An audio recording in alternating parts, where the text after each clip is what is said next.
Hey, welcome back to the channel, everybody. I hope you had a great Christmas, and I hope you're doing well.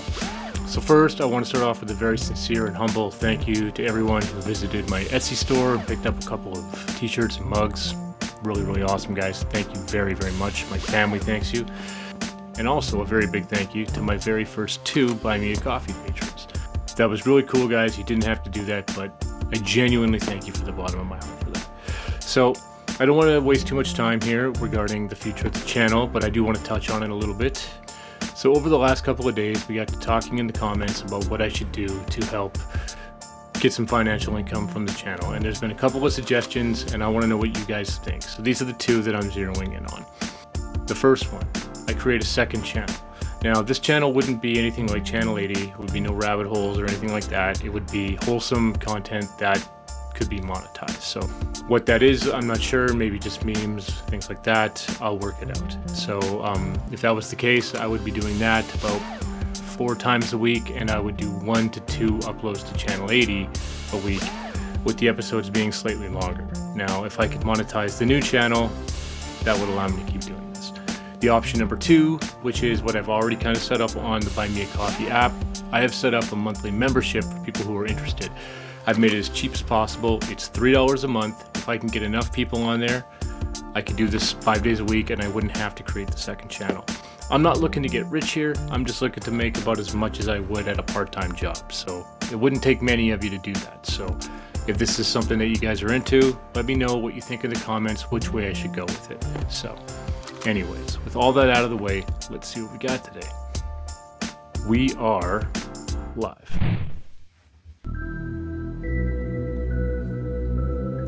There will be a movement driven by big corporations to take the soul away from people, to disconnect people from the higher world. And in order to do that, we have to destroy the pineal gland in people. And I followed the research on that, and amazingly what we found, the pineal gland is the most sensitive part of our central nervous system, and is highly sensitive to 4 things: aluminum, glyphosate, fluoride, and Wi-Fi. And we are the only country in the world that has pushed these 4 things in the last 60 years or so on everybody growing up here. There must have been an ultra intelligence group of scientists who have designed this protocol to fluoridate the drinking water, to put nanonized aluminum in the air, to put glyphosate in the food, and then activate it, spark it with the right frequencies. Well, here we go. What is the function of the pineal gland? Well, it helps regulate circadian rhythms and light sensitivity. It helps entrain rhythms. It helps keep everything in sync in the body: temperature, urinary function, blood cell formation, all those things. Why do you think ancient cultures were so fascinated by it? Well, it's an unpaired organ. It's the only unpaired organ in the brain. Everything else is paired. You have a left and right hemisphere, but there's just one pineal on in the middle of your brain. Its location, I think, has contributed, to the reverence. It's just under the fontanelle, and certain kinds of spiritual experiences are also felt there. Interesting. In 2002, Israeli researchers discovered that there are 2 types of crystals in the human pineal gland. These crystals respond to something known as the piezoelectric effect. The piezoelectric effect is created by mechanical stress placed upon a crystal.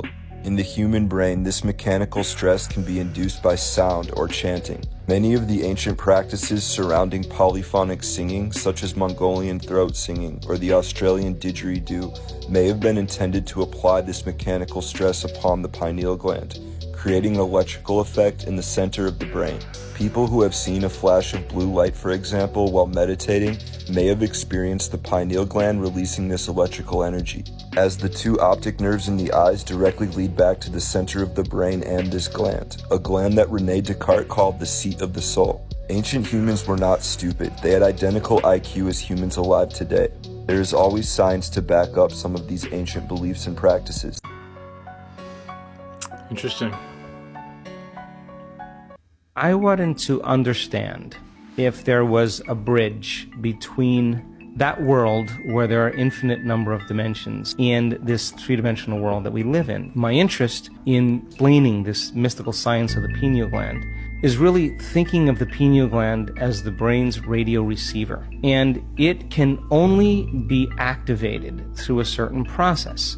When this latent system switches on, the arousal that's created is energy moving from the body right up into the brain. And that energy rushes all the way up into the pineal gland. The moment that happens, the brain goes into what's called gamma brainwave patterns. They're having a full-on sensory experience without their senses.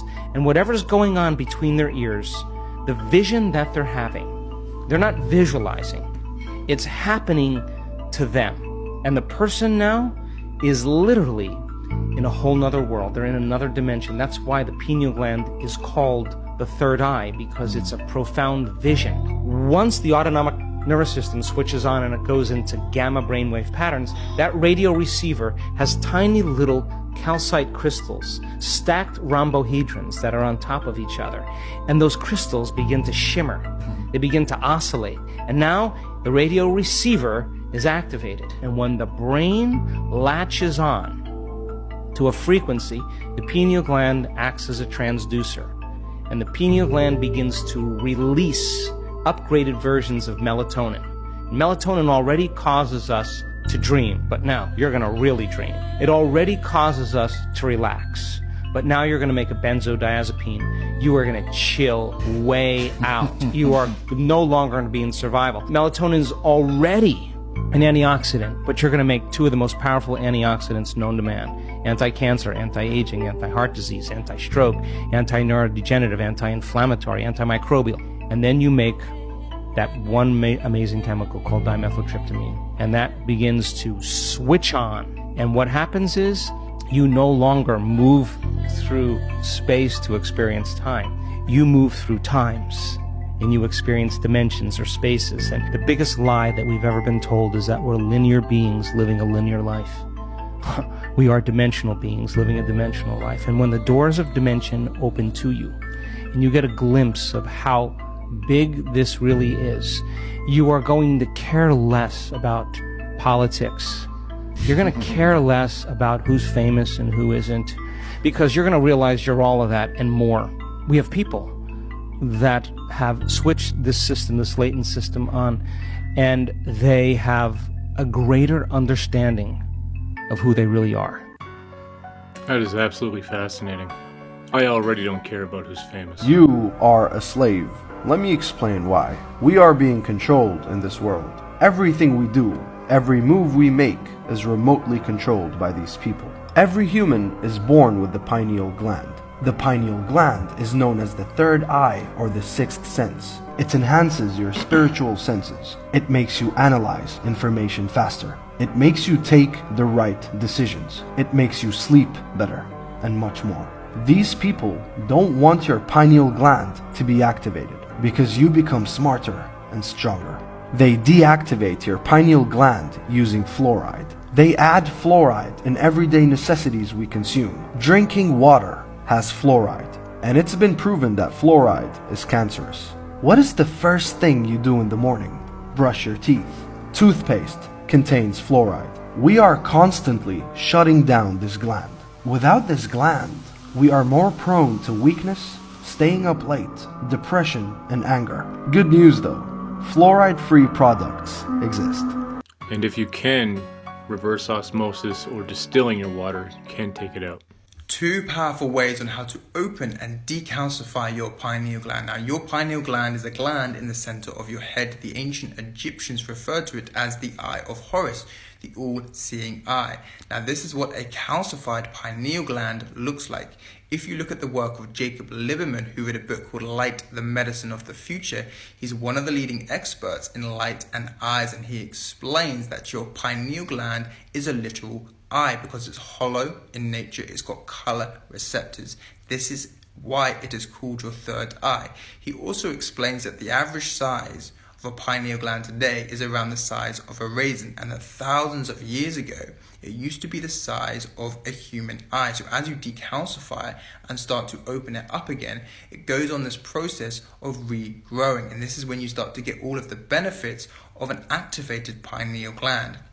So what are the two ways that you can help with this process? The first thing that you can do is to activate your heart center. Now, your heart center produces the strongest electromagnetic frequency in your body, and your pineal gland responds to electromagnetic frequency. So as your heart center becomes more activated, your pineal gland starts to regrow again. How do we do this? We learn to maneuver our awareness from our mind and into our heart, and also to release any trauma in the past that may have caused us to close it in the first place. The second thing that we can do in order to decalcify it is to let go of fluoride. Fluoride is what does this, and fluoride is found in your main water supply and your toothpaste. So what you need to do is you need to have a filtration system for your water. If you can't afford this, then the next best thing is to get some lemon and lime and squeeze it into your drinking water. Now, I know lemon and lime is acidic, but as it goes into your water and you drink it and it goes into your body, it becomes very alkaline, which helps counteract this. You also need to buy non-fluoride toothpaste. Fascinating. It used to be the size of an eyeball. Braingasm how to. We want to activate this. Activate it and you flood your body with chemicals that are antidepressive, anti-stroke, anti-heart attack, anti-inflammatory, antioxidant, and the list goes. So how do we boost our immune system with the pineal gland and have a braingasm? Drive the cerebrospinal fluid up the spine and into the brain. This pressure activates the crystals in the pineal gland and causes a chemical cascade. There are multiple ways to do this. I'm going to teach you one. Take a deep breath in. Simultaneously, while you are breathing in, you are tightening your muscles from perineum up to the base of the skull. Focus on the top of your head and hold your breath for about 15 seconds. We'll do this sequence multiple times. In driving the energy to your pineal, we are combining the energy of our parasympathetic and our sympathetic nervous system. What does that even mean? All of the energy that you use to make a baby, to rest and digest, to fight or flight, you're sending it all to your brain, so it transmutes low vibration emotions and creates an electromagnetic field around your body. When you create this field, the inner world becomes more real than the outer world. This is a braingasm. This is when you step into the quantum field of infinite possibility. This is where you drop all resistance and manifest. If you want to learn more, follow me. I'm a retired RN. I got sick of passing out drugs, so I became a quantum healer and an affiliate marketer. There are many ways to activate the pineal. If you want to learn more, start here. Well, let me know in the comments if you had a braingasm. I want to show you what happens when you sleep. The important times to sleep and why. There's a little tiny gland in the base of the brain, and it's called the pineal gland. And it's right in the base of your brain. The pineal gland releases 4 hormones every night, but only in certain hours. In the winter time, it's between 10 p.m. and 3 a.m. It has much to do with the moons and the tides. Light and dark signals are fed through the optic nerve to a control center in the brain where your body clock is located. And your body clock communicates with the pineal gland. And these are the hormones that are released. One is melatonin. A lot of people have heard of melatonin. Some people that don't sleep very well take melatonin. Well, we naturally release melatonin in that time, and it's called the fix and rejuvenate nighttime hormone. So it is this hormone that probably is mostly responsible for the fix and rejuvenation that's happening in our brain and our body while we sleep. Another hormone is serotonin. That's the mood hormone. So if you want to feel good, go to bed early. What are the kids like if they have a late night? Not very happy. Either are the adults. Another hormone that's released in these hours from the pineal gland is arginine vasotocin. Arginine vasotocin is our natural painkiller. Did you know you have a natural painkiller? When you go to bed in these hours, your natural painkiller is released. But your natural painkiller, when it's used, it leaves a waste. And if that waste hasn't been released, then the next night, arginine vasotocin won't be released. How do we get rid of the waste from using our arginine vasotocin? That's exercise. When you exercise in the day, as you perspire, you are letting go of the waste.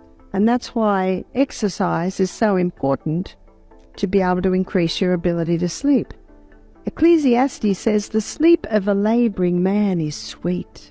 In other words, when you physically move through the day, you get physical exhaustion at night and you can sleep better. So arginine vasotocin is your natural painkiller, and arginine vasotocin puts you into a deep sleep. So the earlier you go to bed, the more likely you are to fall into a deep sleep.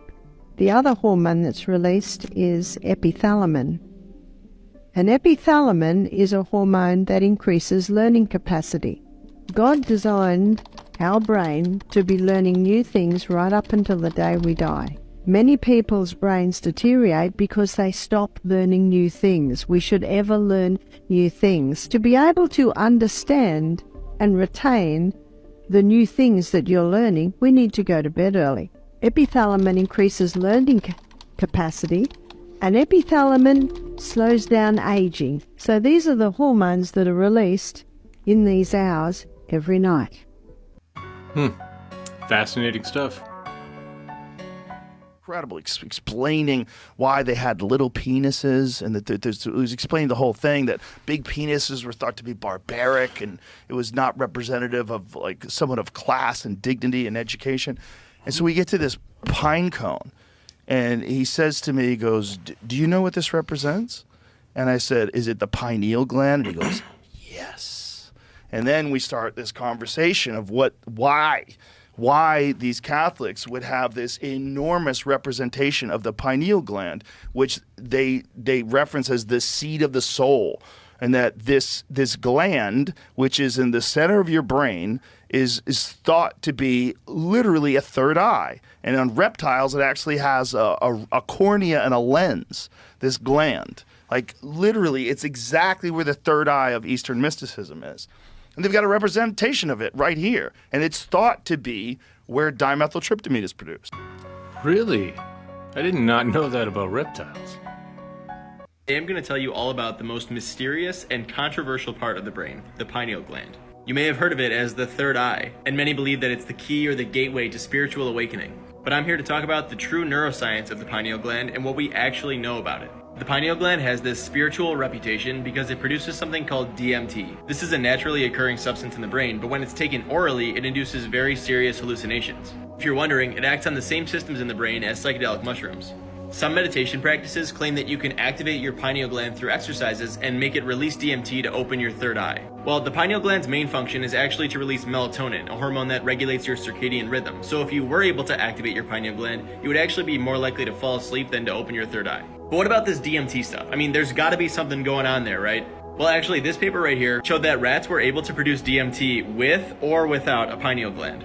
So evidently there are other sources of DMT in the brain, and maybe the pineal gland is a little bit overhyped. There are also scientists who question whether DMT production in the pineal gland is even meaningful. It may not even be enough to induce a psychedelic experience. Wait, but what about this? I heard that it can become calcified. Well, it's true that calcifications actually do occur on the pineal gland. This study found that in 12,000 healthy subjects, 71.6% of them had calcifications on their pineal gland. By the way, calcifications also happen in other parts of your brain and all over your body. This is just a natural process that occurs throughout life, and the most likely outcome is that your pineal gland will be less effective at secreting melatonin, leading to sleep disturbances. There is no evidence linking pineal gland calcifications to changes in spirituality.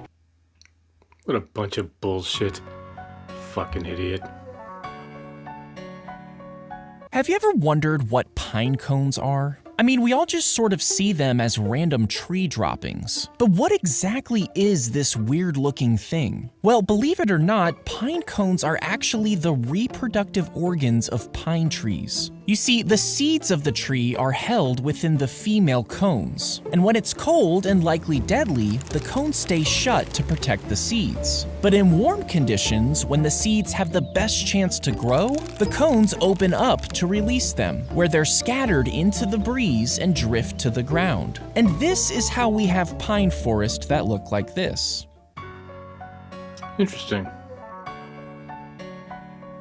In every place that we find megalithic lost civilizations or any culture that predates 3,000-4,000 years ago, we always find these symbols. The pine cone symbol is probably the most popular of all. It's actually scary when you look into it, how common it is with the elites. Like, for instance, going to a place like the Vatican Archives, or going to the Vatican itself and finding these giant pine cone statues outside, and the staff that the Pope wears has a pine cone built right into it. These symbols all around the ancient world and still being used today. But in terms of the pine cone, we really do know what the pine cone means. The pine cone represents knowledge, the passing of knowledge. And that doesn't have to just be showing the pine cone passing to an empty wall or just a symbol with them passing it. It can show them passing to a certain individual, like a king. The pine cone is being pointed right to the back of their head. Why the pine cone, right? Well, the pine cone represents a collection of seeds, and it also has sacred geometry within it as well, in cymatic designs. It's one of these things that has multitudes of reasons for why it was chosen, but really, it's passing the seeds of knowledge. You find that the human brain contains a very interesting functionality within it called the pineal gland. And the pineal gland has been worshipped since before the times of the dynastic Egyptians as the true gateway to truly understand what these things really mean. And the only way to do that would be to unlock your pineal gland inside us. 100%. But 75% of us have Pine calcified cones ones. have served as a symbolic representation of human enlightenment throughout history. The third eye and the pineal gland. Conifer pine trees are one of the world's oldest plant genera, having existed nearly 3 times as long as all flowering plant species. The pine cone is the flower's evolutionary forerunner, and its spines spiral in a perfect Fibonacci sequence in either direction, much like the sacred geometry of a rose or a sunflower. Our pineal gland is located in our brain's geometric center and intimately linked to our body's light perception. The pineal modulates our wake-sleep patterns and circadian rhythms. It is uniquely isolated from the blood-brain barrier system and receives more blood flow than any other organ except the kidneys. Many consider it our biological third eye, the seat of the soul, the epicenter of enlightenment, and the pine cone has been its sacred symbol throughout history and cultures worldwide.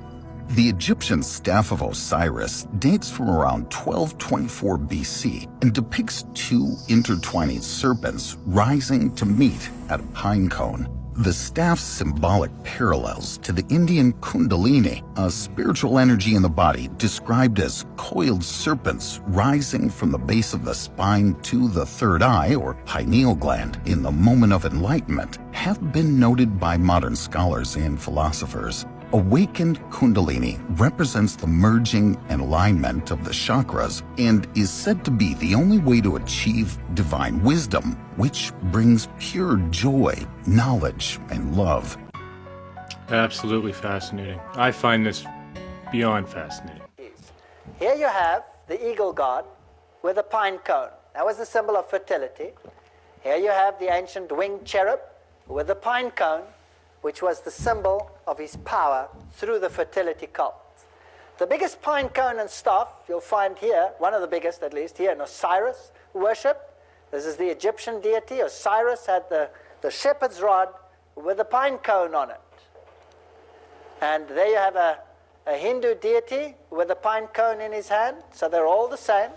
The pine cone, symbol of the Mexican religion, pine trees, Christmas, all those interesting things. There you have Dionysius with his staff with a pine cone on it, a little bit of Bacchus with a pine cone on it, and there is the crozier, the shepherd's rod of the Pope, and it always has the pine cone on it. Do you think they know what they're doing, or do you think this is pure chance and incidental? You tell me.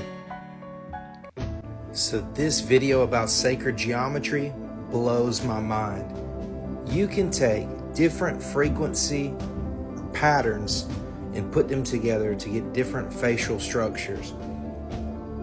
And it just goes to prove that everything is a sound. Everything that exists has a vibrational frequency and is a sound. This is evidence. This is proof. If you look at the Bible says, in the beginning was the Word. and God spoke into existence everything that was created. So we are a spoken word.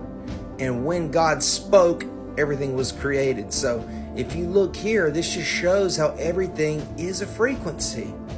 And when you look at sacred geometry, it's so deep, it's so in-depth, and it's a shame that Christians don't have any idea. Christians don't know. They're just continuing on with life, trying to work a 9-to-5 and to pay for their bills. When you have people who are in secret societies and deep within the rabbit hole, okay? You've got people that are so in tune to sacred geometry, to frequencies, and think about the music that we listen to. The music has the ability to change our emotions, to change our feelings. And look at this video, I saw it. I had to rant a little bit, but what do you guys think about sacred geometry? Comment below. It's complicated stuff, but we're going to try to understand it here. See that if you zoom in on this pine cone and we count the spirals going anti-clockwise, there's 1, 2, 3, 4, 5, 6, 7, 8. So there's 8 spirals going one way. And if you squint your eyes and look again, you'll see that there's 13 spirals going the other way. So these are going anti-clockwise, 1, 2, 3, 4, 5. There's 13 of these. So that's the key. So the pine cone is actually a pine code of 8, 13, and it's a concept about what we call counter-rotating fields. 6, 7, 8, 9, 10, 11, 12, and the final spiral. So that's the completed 813 pine code, and you can see it creates a sense of vorticity. Vorticity is like there's a suction towards the center, and from this wormhole or vortex, energy can come in or radiate out. It's an entry point. Wow. This is the entire universe. You have found your way here. It means you are on the right trail to truth. This is the Metatron's cube. It represents the atom and the universe. The first big circle is the all. Every circle is the all. It is the atom itself. It is God. This is physicality. It is earth. Here it is right here. Now they all fit into this 6-pointed cube. Also air.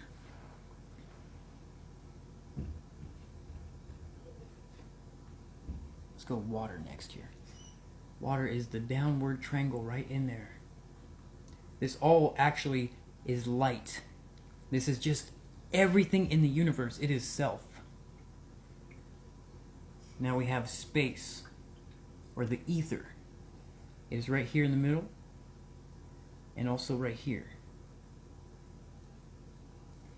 This atom is infinite. It will forever go on. There's a small one right here. You could leave it empty if you want, but I like to put stuff in it because it's fun. This is the entire universe. I won't talk about the angel. I will not talk about Metatron. This is the purpose. It is the way of the universe. If you can understand this, if you can decipher the code of what it is, you will have found yourself as the universe. All the elements are one thing, and that is light, the atom. This also means the same thing.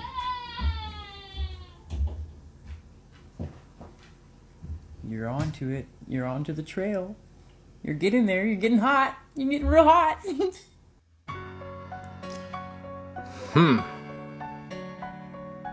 Have you seen this? Let me explain. These are 3,500-year-old balls representing the Platonic solids centuries before Plato invented them. The platonic solids are the framework for energy to flow to make the shapes that we see around us every day. This is the hydrogen version of that.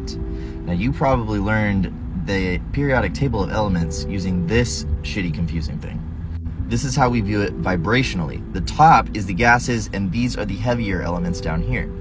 Now, the more energy you add to the system, the more complex the geometry gets. Now, we illustrate this in spheres. Think about like a molecule diagram, how you learn that. But there's internal geometry I showed you in cymatics.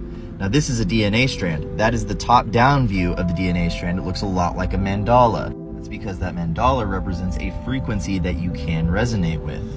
You experience this phenomenon in music. You experience a stimulus in the environment, let's say like a breakup. The stimulus creates a feeling, which is just a chemical or molecule, and then these sad tones will then resonate with those molecules. I think that's how it works.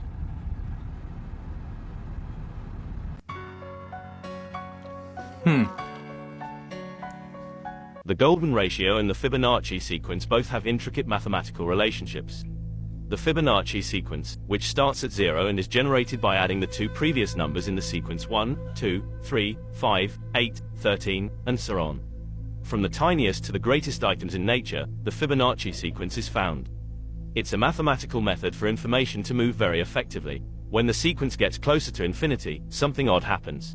The ratio between two consecutive numbers converges to 1.61803, also known as phi, the golden ratio. A perfect example of this is the Nautilus shell, whose chambers adhere to the Fibonacci sequence's logarithmic spiral almost perfectly. This famous pattern shows up everywhere in nature, including flowers, pine cones, hurricanes, and even huge spiral galaxies in space. Fascinating.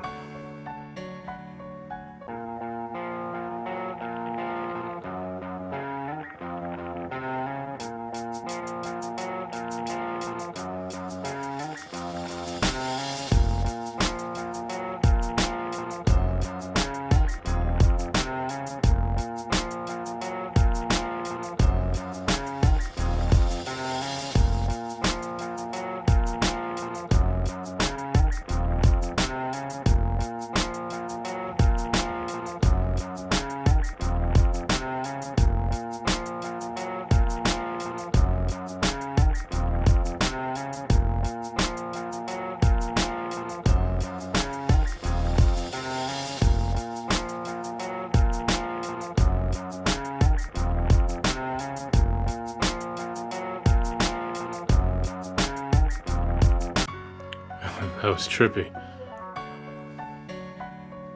Why was the genius scientist Nikola Tesla so obsessed with the numbers 3, 6, and 9? He once said, if you only knew the magnificence of 3, 6, and 9, then you would have a key to the universe. To understand this, we need to recognize that humans did not create mathematics. It is what we discovered, as it serves as the law of operation of the universe, the language of the universe. Here's what Tesla discovered. When doubling 1, we get 2. Doubling 2 yields 4. Doubling 4 gives us 8. Then, doubling 8 results in 16. The total of 16 is 7 when summed. Doubling 7 leads to 14, and total of 14 sums up to 5. Then, doubling 5 is 10, which reduces to 1 when added. This pattern continues endlessly without the appearance of the numbers 3, 6, or 9. Interestingly, when doubling 3, we get 6, and when doubling 6, we arrive at 12, whose sum is again 3. These two numbers complement each other. Only 9 is the highest independent number. Tesla said that these three numbers exist in a higher dimension that controls the three-dimensional world we live in. If 3 and 6 are yin and yang, then 9 is a higher entity that governs this whole universe. Now that is wild. I'm sure you've seen these patterns on many churches and many cathedrals. You can even find them in mosques and synagogues. Now take a look at this.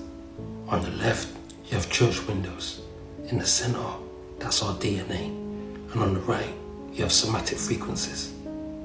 You can clearly see the similarities in all of them. The Tartarians and the Moors knew what they was doing when they was making these buildings. These are the images sound waves make when you play a certain tone. They look exactly like stained glass windows. When these temples was made, there was no glass in the window. It wasn't bricked out. So when they would bang these giant bells or play the organ, sound frequency would pass through the window and create a natural healing energy. Nothing was done by accident or to show off. Everything had a purpose and a meaning. Wow. Well, certainly a deep one today, kind of a long one today too.